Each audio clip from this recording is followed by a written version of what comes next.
No male role models go to sleep alone at night. They took my uncle. This is my bedroom right here. This is the trap.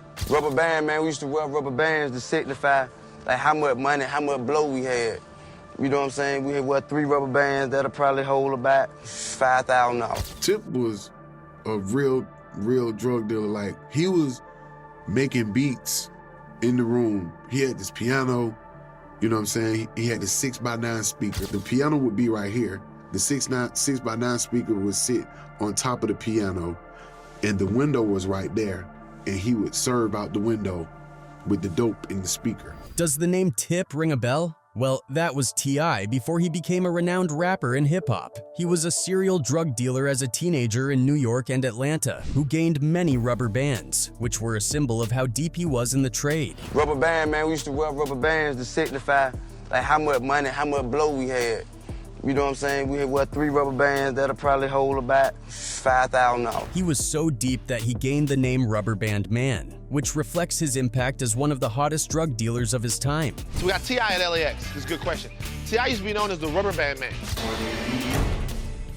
Oh, wow, look at that. It was impossible to believe that, despite those hurdles, T.I.P. would turn out to be one of the greatest rappers of all time. Due to his family's financial situation, he found himself dealing drugs by his early teens to earn some money. Between the arrests and violence, T.I. continued to rap, selling mixtapes out of the trunk of his car to get his name out there. But how did it all begin? Let's dive in. Clifford Harris Jr., well known as T.I., was born on September 25, 1980, and was raised in the Atlanta area of Center Hill. He was formerly known as T.I.P., a name given to him by his father as a kid. Tip resided in New York City for a bit. He often visited his father, who would later die from Alzheimer's disease. When Tip was at the young age of 8, he started rapping. At around the same time, he started doing talent shows. Soon enough, he discovered he wasn't the school type and made the decision to drop out of school. But what came after this? Let's find out. Like anyone Tip's age, it was about time to get on the streets. We all know the street comes with its baggage, which included big crimes like selling drugs and terrorizing the neighborhood. But it looked like Tip knew what he signed up for and was ready to take the swing. And you come here at nighttime, man, you see that dude who just rode up and down that street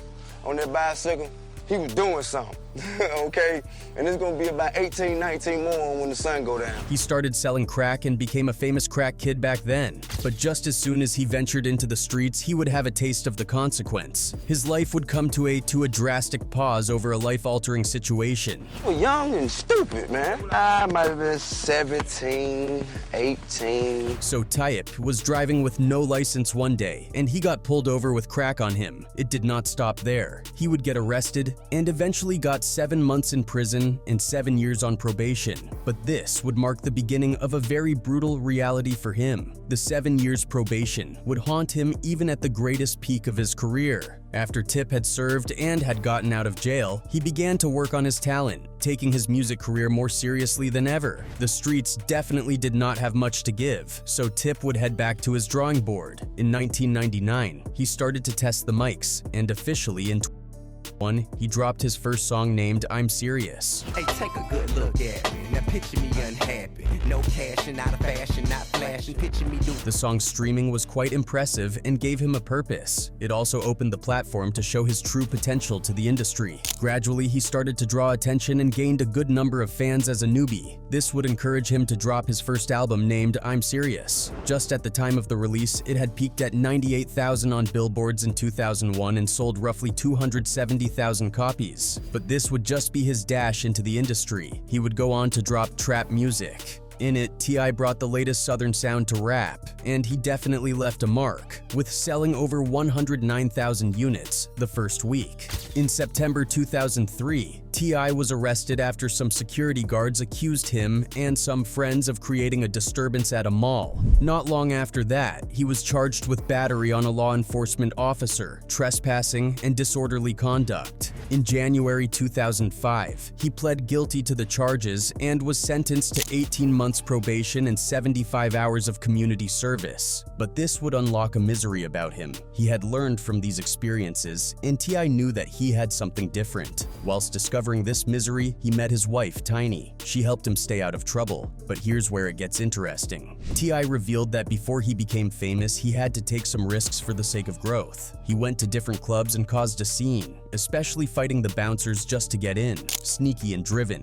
But he did that at the cost of some recognition and thirst for a better life. When he got in, he sold himself to the DJs and they would give him slots to sell himself. This greatly helped him as an upcoming rapper who didn't have anything but the streets. As he got famous, he dropped albums like In Day Streets, King, and Down with the King. All of these albums became successful that T.I. went ahead to open his own label, which he named Grand Hustle, and has established plenty of big artists including Travis Scott, Young D.R.O., Meek Mill, Iggy Azalea, and many more. On May 4th, 2006, T.I. and his entourage were involved in an altercation outside a Connecticut club named Club Ritz. Shots were fired, and his close friend and partner was offed. The incident that led to the attack was not clear, but T.I. recounted that he had gotten into the backseat of a black van, while Johnson sat in front of him. He realized very quickly that something unusual was going on as their van pulled away and he saw headlights going into oncoming traffic from a vehicle that attempted to get alongside the black van. According to T.I., before I knew it, shots rang out. I saw him coming. You saw them coming? Yeah, I saw him coming. Before they pulled up on the side of me, I saw him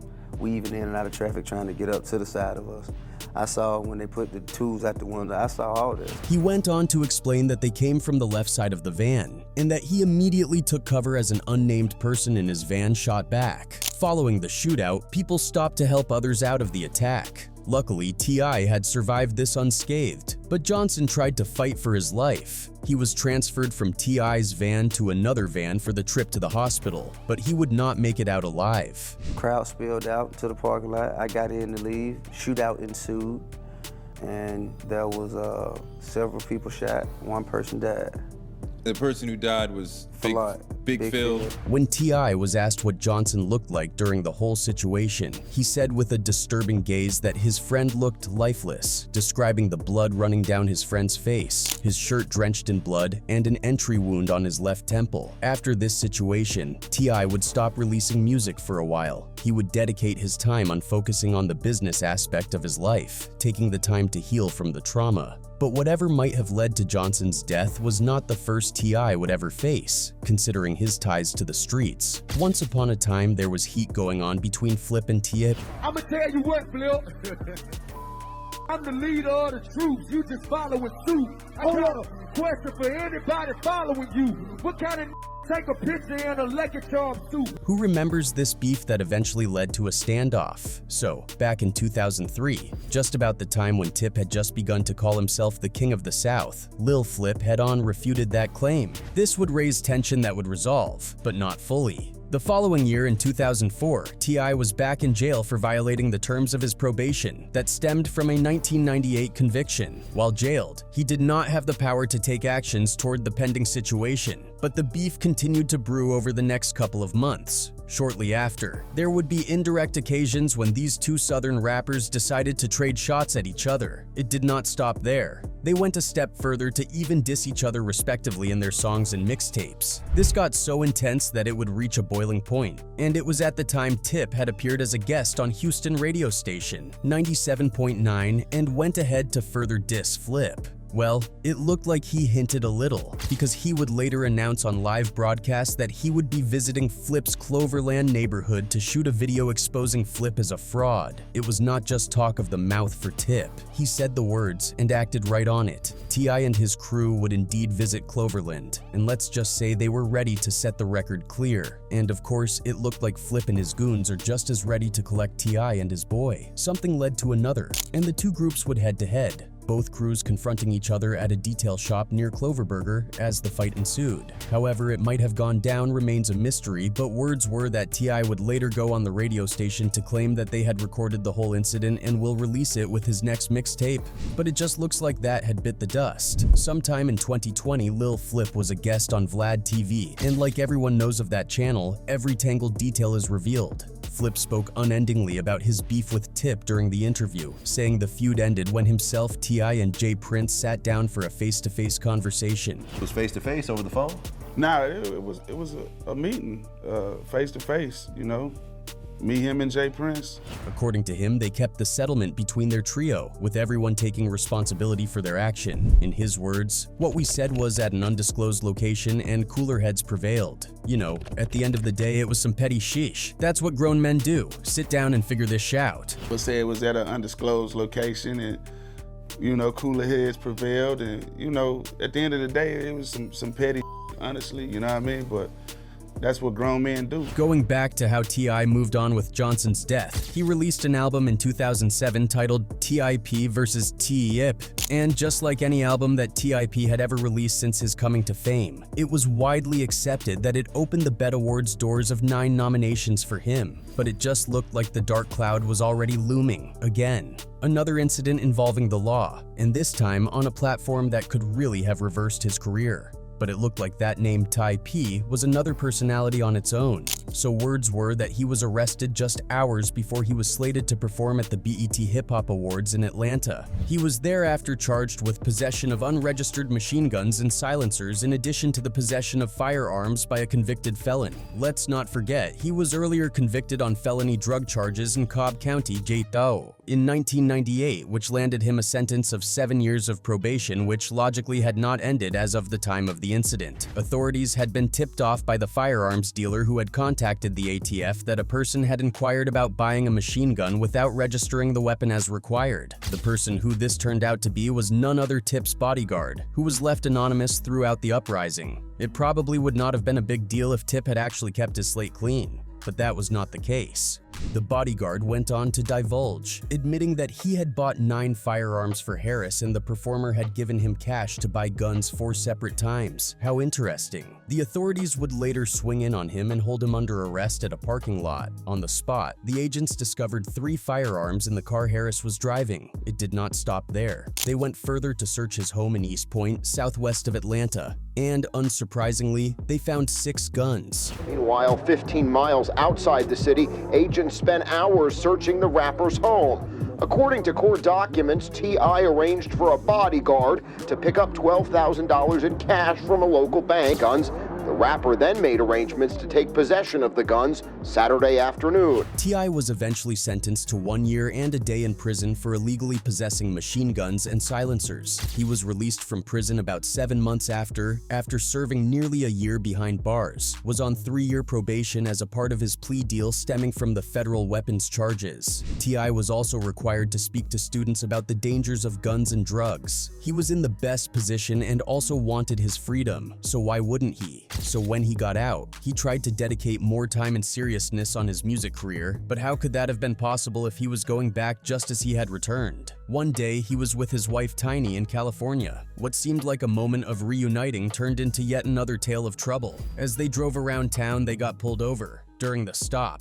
the police had complained that they smelled a strong odor of marijuana coming from the couple's car. Long story short, and they both were on their way to jail. They were arrested for the possession of a controlled substance, and they had their bail set at $10,000. They would be released the next morning. T.I. would stay out of trouble for a very long time. He not only took the time to build his personal brand, he worked greatly on remaining relevant in hip-hop. But as 2018 came by, the alter ego Tip would be up facing another legal trouble. The gist went that Tip had reportedly lost his key and could not enter the gated complex. Despite attempting to prove he was a member of the community, the security guard on duty refused to let him in. Trust Tip to always throw it down where need be. He called out the security in a very aggressive manner. Man, hit the motherfucking button.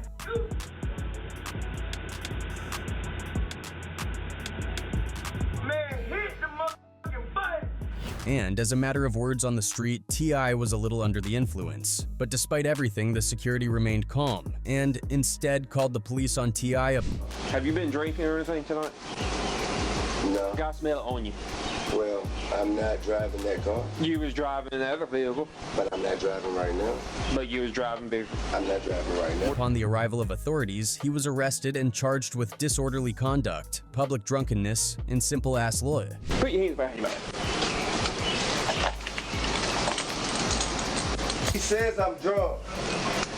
You're not drunk. What you mean? I smell all of you. He says disorderly conduct. He says he smelled it. Then he says disorderly conduct. They're just making something up. Oh my God. 91. 91. Stay right there. On the way. He was later released on bail of $2,200 that same day. Ever since, T.I. has maintained a low profile, but never the name of his family, because it looks like his child, King Harris, seems to be following the footsteps of his father. So sometime this year, King was taken to the DeKalb County Jail. For anyone who knows, he has been on the news for the most infamous things you can ever think about. So when he got arrested, his father used his influence to get him out, but that did not stop him from going on the gram, goofing. Another thing, I am a free man, stop God, I am not locked up. And another thing, I'm a free man. Stop, goddamn, I'm not locked up. I'm straight. I was, but I'm back, I'm straight. This video blew up online, especially on Instagram, drawing attention and reactions from users, some of whom are supposedly gang members. One person even commented, acting like he did 25 to life, he probably didn't even eat lunch. People weren't exactly kind about this action. More Instagram users got in, with one saying, he looks more like a cartoon character than a real person.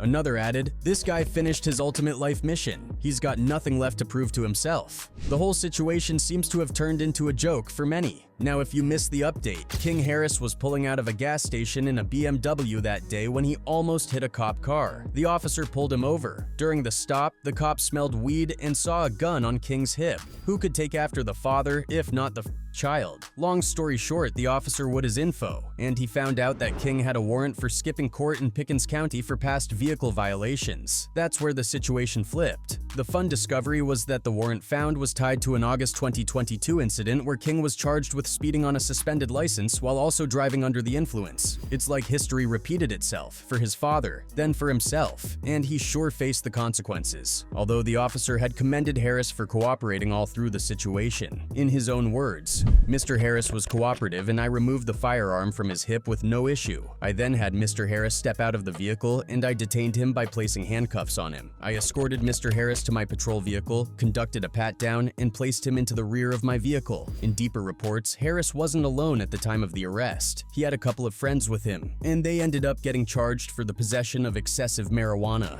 Even Fox 5 had reported about his arraignment notice, claiming that he returned. That is to say that he most likely did not even know about his court date. He was later released to Pickens County after his arrest, and the warrant was lifted. Of course, the streets had a lot to say, especially since Harris's dad, T.I., is a well-known figure. Asides being a well-known figure, he was not a stranger to this path his child was trailing. One comment on Instagram summed up the general vibe. This the type of life he wants. His dad continuously tries to school him and he continuously wants to play the ghetto hood ninja. Another person added saying, parents usually fail their kids, but this kid here failed his parents. And the one that really took the cake was someone saying, to I right now, due to the nature of your atrocities, I'm gonna let you have a reflection period. Once you've had your epiphany, I'll provide the necessary funds to get you out of jail. It's almost like T.I. is catching some of the backlash from King's actions. Still, most people seem to think T.I. is genuinely doing his best to raise him right. Before this latest drama, back in 2022, a similar thing happened, but T.I. did self-justice and went on Instagram Live and didn't hold back in calling out his son. He said, if he got and keep that ST up, he's going to prison. Ain't no way around it. Ain't nothing I'll be able to do about it, he said. Cause I know that energy. I was that energy. I know exactly how it's gonna turn out. T.I. also admitted that he's done everything he could to discipline King, but now it's up to him. He done got all the whoopings and punishment, T.I. said. Did everything as a child you could do to him. So now you're gonna have to go through it and get through it, and ain't nothing that me and mama or nobody else gonna be able to say about it. Could it be that T.I.'s past may just be catching up with him in a funny way? Leave us your comment.